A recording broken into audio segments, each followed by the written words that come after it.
வணக்கம் தோழர்களே.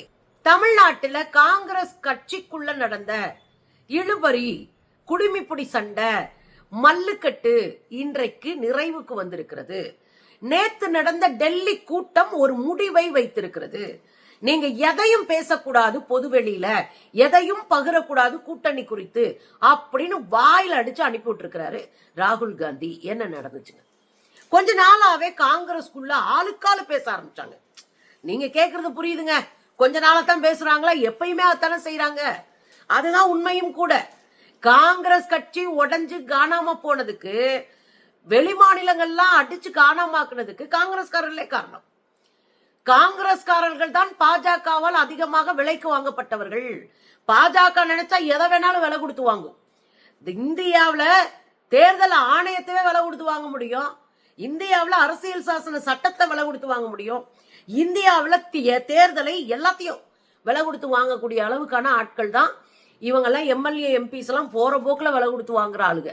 இந்த சூழ்நிலையில தான் காங்கிரஸ் கமிட்டியில இருக்கிற, காங்கிரஸ் கட்சியில இருக்கக்கூடிய பல தலைவர்கள் கூட்டாட்சி குறித்து பேசினார்கள்.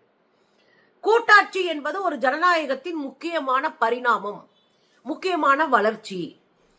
கூட்டாட்சி அப்படின்றது எல்லா கட்சிகளும் ஆளு கொஞ்சம் சீட்டை ஜெயிச்சு அவங்களுக்கான மந்திரிகள் அவங்களுக்கான வாய்ப்பை கொடுக்கும் போது இன்னும் அவங்க வளர்வதற்கும் இன்னும் மக்களோடு உரையாடுவதற்கும் செய்யறதுக்கும் ஒரு வாய்ப்பு உண்டாகும். இது ஒரு ஜனநாயகம். ஆனா இந்த சூழ்நிலையில இந்த ஜனநாயகமே எதிரா போயிரும் ஜனநாயகத்துக்கு. ஏன்னா நிறைய காங்கிரஸ்காரங்க வெள்ளை கொடுத்து வாங்கிருக்காங்க. நான் பல உதாரணங்கள் சொல்லியிருக்கேன். இந்த நேரத்துல நம்ம இங்க ஒரு கூட்டாட்சியை போட்டு 10 பேரை, இந்த கட்சிக்காரனை 10 பேரை விலைக்கு வாங்கி, இந்த கட்சிக்காரனை 10 பேரை விலைக்கு வாங்கி உள்ள வந்து மொத்தமா முடிச்சு விட்டு போயிரும் பாஜக. இந்த ஆபத்தான சூழ்நிலையில இப்படியான முடிவு தற்கொலைக்கு சமானம் அப்படின்னு தான் நானும் நம்புறேன். இது ஒரு பக்கம் இருக்கட்டுங்க. இந்த காங்கிரஸ் கட்சியில் இருக்கிற தலைவர்கள்ல பலரும் கூட்டணி மாறுவதை குறித்து பொதுவெளியில வெளியே தெளிவா பேச ஆரம்பிச்சாங்க. நாம திரும்பவும் சொல்றோம், 2019 நாடாளுமன்ற தேர்தல் வெற்றி, 2021 சட்டமன்ற தேர்தல் வெற்றி, அதுக்கு பிறகு 2024 நாடாளுமன்ற தேர்தல் வெற்றி அடிச்சு தூக்கணும். காரணம் என்னன்னு நினைக்கிறீங்க? திமுக கூட்டணியில் இருந்த பாசிசத்தை வீழ்த்த வேண்டும் என்ற மைய கொள்கை தான் ஜெயிச்சது. இந்த பாஜக பாசிசம், மதவாதம், சிறுபான்மை மீதான தாக்குதல், இந்த புள்ளிகளில் இந்த கட்சிகள் ஒருங்கா நிக்கிறோம். எனவேதான் இந்த கூட்டணி மிக வலிமையான கூட்டணியாக தமிழ்நாட்டுக்குள்ள மாறி இருக்கு. இந்த சூழ்நிலை நீங்க பாத்தீங்கன்னா எதிர்த்து நிக்கவே ஆள் கிடையாது. இன்னைக்கு அதிமுகவுல அட்ரஸ் இல்லாம போச்சுன்னு வச்சுக்கோங்கவே. அதிமுகவுல சொல்லக்கூடிய தலைவர்களும் முடிவெடுக்கிற திராணி இருக்கிற தலைவர்களும் இல்ல. இப்ப அதிமுகக்குள்ள முடிவெடுக்கிறதே அமித்ஷாவா இருக்காரு. அதிமுக அமித்ஷா திமுகவா மாறி ரொம்ப நாள் ஆயிடுச்சு. சோ எதிர்க்க ஆளே இல்லாத சூழ்நிலையில ஒரு குட்டையை குழப்புற வேலை இருக்குல்ல, இது சொந்த கட்சியான காங்கிரஸை பலவீனப்படுத்தும். சொந்த கட்சியான காங்கிரஸை பலவீனப்படுத்தும். நீங்க பாட்டுக்கு ஆளுக்காலு பேசி ஜனநாயகம் சொன்னீங்கன்னா அது ஜனநாயகம் இல்லை. எல்லா கட்சிக்குள்ளும் முரண்பாடு இருக்கும். எல்லா கட்சிக்குள் இருப்பவர்களும் ஒருத்தருக்கு ஒருத்தர் அடிச்சுக்க வேண்டிய சூழல் வரும். ஆனா உள்ள நின்னு சண்டை போடணும், உள்ள நின்னு எதிர்க்கணும், உள்ள நின்னு கருத்து சொல்லணும். பொதுவெளியில போட்டு உடைச்சிங்கன்னா அது உங்களையும் பலவீனப்படுத்தும், உங்க கட்சியும் பலவீனப்படுத்தும். அதுதான் காங்கிரஸ்க்கு இப்ப நடக்குது. இதுல என்ன ஆகி போச்சுன்னா, புது கட்சியாக தமிழக வெற்றி கழகம் வந்த உடனே இவங்களுக்கு ஒரு நப்பாசு ஆகி போச்சு. ஐயோ கூட்டம் கூட்டமா வருது, எல்லா ஓட்டும் விஜய் தான் போடுவாங்க. 2026 விஜய் தான் ஆட்சிக்கு வர போறாரு. அவர் வேற கூட்டாட்சின்னு சொல்லிவிட்டாரு. வர்றவங்களுக்கு மந்திரி பதவி கொடுப்பேன்ட்டாரு. அவ்வளவுதான், நம்ம போனோம்னா மந்திரி ஆயிடலாம் அப்படின்னு பலரும் காங்கிரஸ்ல கற்பனை கோட்டையை கட்ட ஆரம்பிச்சிட்டாங்க.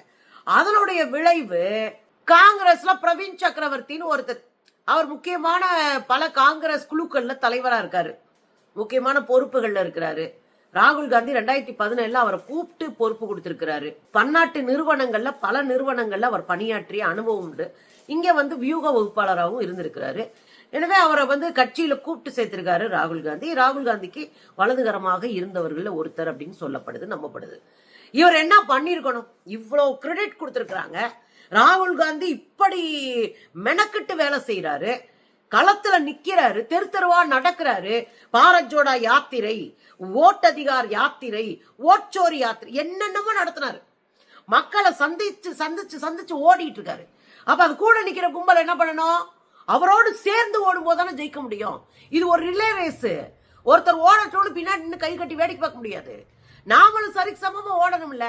ஆனா இந்த கும்பல் என்ன பண்ணுது, நேரா போய் 3 மணி நேரத்துக்கு மேல உட்கார்ந்து விஜய் அவர்களோட பேசிட்டு வர்றது இந்த பிரவீன் சக்கரவர்த்தி. விஜய் அவர்களோட 3 மணி நேரம் பேசுறதுக்கு உனக்கு என்ன வேலை? ஒரு தலைமை கிட்ட பேசித்தானே நீங்க பேசணும். உங்க தலைமை தானே முடிவெடுக்கணும். நீங்க யாரும் சிங்களா போய் நின்று பேசுறதுக்கு? பேசிட்டு வந்தது மட்டும் இல்ல, நாங்க அரசியல் உட்கார்ந்து பேசணும், ஒரு பெரிய மாற்றம் வரும், கூட்டணியில் பெரிய மாற்றம் வரும், இப்பெல்லாம் தொடர்ந்து பேட்டி. அதுக்கப்புறம் கட்சிக்குள்ள இருக்கிற சண்டையில ஜோதிமணி அவர்களுடைய பேட்டி, அதுக்கப்புறம் மாணிக் தாகூருடைய தொடர் இதுவா போட்டுட்டு இருக்காரு. ட்விட்டர்ல அள்ளி தள்ளுறாரு, வீடியோவா அள்ளி போட்டுட்டு இருக்காரு. கூட்டாட்சி தான்.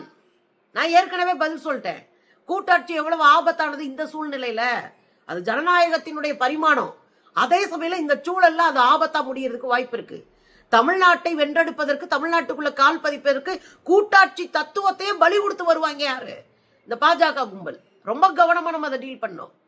அது புரியலையா இல்ல எங்களுக்கெல்லாம் அது தேவையில்லை, நாங்க புதுசா வேற மாதிரி யோசிக்கிறோம் அப்படின்னு நினைக்கிறாங்களான்னு தெரியல.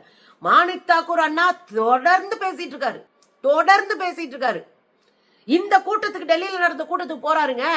போறதுக்கு முன்னாடி போறாரு, எங்களுடைய கட்சியினருடைய உணர்வுகளை சொல்ல போகிறோம். கூட்டணி முக்கியம்தான், அதுக்காக உணர்வுகளை எல்லாம் விட்டு கொடுக்க முடியாது. அதனால எங்க தலைவர், இந்தியாவின் எதிர்கால நம்பிக்கை ராகுல் காந்தி அவர்களை சந்திக்க போகிறேன் அப்படின்னு டெல்லிக்கு போகும்போது ஒரு ட்வீட்டை போட்டு விட்டு போறாரு. பின்னாடி கீழே ஹேஷ்டேக்ல என்ன போடுறாரு, ஆட்சியில் பங்கு. நீங்க நேர்மையாவே இருக்க போறது கிடையாது. உங்களுடைய நேர்மையற்ற வெறும் பதவிக்கான ஒரு பார்வை என்பது உங்கள் மீதான ஒரு நல்ல விஷயத்தை கெடுக்குது, உங்களுக்கான வாய்ப்பை உடைக்குது. தமிழ்நாட்டுக்குள்ள 67க்கு பிறகு காங்கிரஸ் நினைச்சு பார்க்கிற ஒரு இடத்துல இல்ல, பெரிய அளவுல வாக்கு வங்கியும் இல்லை.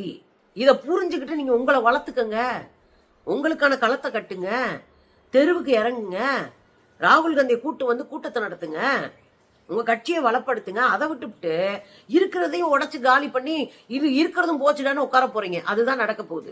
நான் அப்படிதான் ரொம்ப நாள் நினைச்சிட்டு இருந்தேன். கடைசியில பார்த்தா நேத்து இது அத்துமீறி போயிட்டு இருக்கு, இப்படியே விட்டா பிரச்சனை ஆயிரும் அப்படின்னு நேத்து ஒரு கூட்டத்தை காங்கிரஸ்காரங்க கூட்ட ஆரம்பிச்சிட்டாங்க. இந்த காங்கிரஸ் கூட்டம் இருக்கு இல்லையா, அதுல வந்து மல்லிகார்ஜுன கார்கே அவர் தானே தலைவர், அப்புறம் ராகுல் காந்தி, அப்புறம் வேணுகோபால் அவர் தானே செயலாளர், வேணுகோபால் ஐயா, எப்படின்னா எல்லாரும் பெரிய பெரிய தலைவர்கள் எல்லாரும், தமிழ்நாட்டினுடைய தலைவர் தொலை செல்வ பெருந்தகை எல்லாரும் போயிருக்கிறாங்க. எம்பிக்கள், எம்எல்ஏக்கள், பொறுப்புல இருக்கிறவங்க எல்லாரும் போயிட்டாங்க. போய் உட்கார்ந்து 3 மணி நேரத்துக்கு மேல இந்த கூட்டம் நடந்துட்டு இருந்திருக்கு. இந்த கூட்டத்துல பல முக்கியமான முடிவுகள் பேசப்பட்டிருக்கு. கூட்டணி குறித்து பேசுவது, கூட்டணியில யாரோட இருப்பது, சீட் ஷேரிங்ல எத்தனை சீட்டு நம்ம வாங்க முடியும், கூடுதல் சீட்டை நம்ம கேட்கறதுக்கு அழுத்தம் கொடுப்பது, இது மாதிரியான பல விஷயங்கள் பேசப்பட்டிருக்கு. ரொம்ப நல்ல விஷயம். கூட்டணி கட்சிகள்கிட்ட கூடுதலா எனக்கு சீட்டு கொடுங்கன்னு கேட்கறது ஒரு ஜனநாயகம். அது அந்த சூழலுக்கு ஏற்ற மாதிரி அவங்களோட பேச்சுவார்த்தை நடத்தி நமக்கான ஒரு சீட்டை பெறுவது என்பது ஒரு ஜனநாயக உரிமை. அது நீங்க கூட கேட்கறதெல்லாம் தப்பே கிடையாது, கூட கேளுங்க. உட்காந்து உடைக்காம உங்களுக்கான உரிமைகளை கேட்கறதுல எந்த தப்புமே கிடையாது. கூடுதல் சீட்டு கேளுங்க, உங்களுக்கு கூடுதலான இந்த இடத்தெல்லாம் கொடுத்தா இன்னும் கொஞ்சம் ஜெயிக்கிறதுக்கு வாய்ப்பு இருக்கு, அப்படியான சில இடங்களை கேளுங்க, டிமாண்ட் வைங்க, எங்களுக்கு கூடுதலா சொல்லுங்க அப்படின்னுங்க. இதெல்லாம் வேற. அதுக்குதானே 5 பேர் கொண்ட கமிட்டி அமைச்சிருக்கிறாங்க. அவங்கள வந்து கேட்பாங்கல்ல.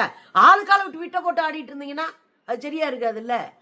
அது நம்மள பலவீனப்படுத்தும், கூட்டணியை பலவீனப்படுத்தும், 2026 தேர்தலை பலவீனப்படுத்தும்ல. அது உங்களுக்கு தானே பிரச்சனை. இங்க நம்பிக்கையா இருக்கிற ஒரு மாநிலம், ராகுல் காந்தியினுடைய நம்பிக்கையான ஒரு மாநிலத்துல தமிழ்நாடு ஒண்ணு. இங்கேயே அவரை காலி பண்றதுக்கு நீங்களே ரெடி ஆயிடக்கூடாது இல்ல. இதுல இன்னொரு விஷயம் பேசி இருக்கிறாங்க, யாரோட கூட்டணி, அது ரொம்ப நேரம் பேசி இருக்கிறாங்க. அதுல 1-2 பேர் மட்டுமே தாவேகாவோடு கூட்டணியில் சேர வேண்டும் என்று பேசியிருக்கிறாங்க. அதுல மாணிக்கம் தாக்கூர், இந்த பிரவீன் சக்கரவர்த்தி போன்றவர்கள் மட்டும்தான் விஜயோட போகணும்ன்ற மாதிரி கேள்விப்பட்டோம், படிச்சோம். விஜயோட நாங்க கூட்டணி போகணும்னு சொல்லியிருக்கிறாங்க. மற்ற அத்தனை பேரும் 99% நாம திமுக கூட்டணி தான், நமக்கு வெற்றி வாய்ப்பை உறுதி செய்கிற கூட்டணி. நீங்க விஜய் ஜெயிப்பாரா தோப்பாரான்னு தெரியாம அவர் மேல நமக்கு அப்பம் கட்ட முடியுமாங்க?